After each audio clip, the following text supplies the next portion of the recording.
क्रांती news, आवाज सर्वसामान्यांचा। कडवण सागाच्या झाडाला गळफास घेत एकाने संपविली आपली जीवनयात्रा। कडवण तालुक्याच्या गावातील आहे हा धक्कादायक प्रकार। बघा सविस्तर फक्त महाराष्ट्र क्रांती न्यूजवर। कडवण तालुक्याच्या अभोडा पोलीस ठाणे हद्दीतील पुनत खोऱ्यातील काठारे दिगर या गावात रहिवासी असणारे मोहन सखाराम राऊत या इसमाने शेत गट नंबर 62 मध्ये एका सागाच्या झाडाला दोरीच्या सहाय्याने गळफास घेऊन आपली जीवनयात्रा संपविली। ही घटना आज दिनांक 29 ऑगस्ट 2025 रोजी 12 ते 1 वाजेच्या दरम्यान निदर्शनास आली। याबाबत पोलीस पाटील योगेश सोमनाथ जाधव यांनी तात्काळ अभोडा पोलिसांना घटनेची माहिती दिली।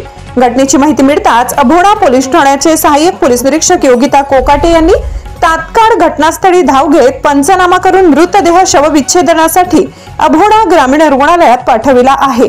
याबाबत अभोडा पोलिसात अकस्मात मृत्यूची नोंद करण्यात आली। दरम्यान या इसमाने गळफास घेत आपली जीवनयात्रा का संपविली असावी याचे कारण मात्र अद्याप अस्पष्ट असून अभोडा पोलीस याचा तपास करत आहेत। पोलीस निरीक्षक योगिता कोकाटे यांचे मार्गदर्शनाखाली घटनास्थळी शशिकांत वाघेरे, प्रशांत गवडी, पीसी धोंगडे, शासकीय वाहनाचे चालक माऊली आहिरे या पोलीस पथकाने व स्थानिकांनी मृतदेह झाडावरून खाली उतरविण्यासाठी मदतकार्य केले। घटनेचा पुढील तपास पोलीस हवालदार शशिकांत वाघेरे करीत आहेत। महाराष्ट्र क्रांती न्यूज साठी प्रतिनिधी सुरेश जगताप, कडवण। अशाच नवनवीन बातम्या पाहण्यासाठी आमच्या महाराष्ट्र क्रांती न्यूज या YouTube चॅनलला लाईक करा, सबस्क्राइब करा आणि बेल आयकॉनला प्रेस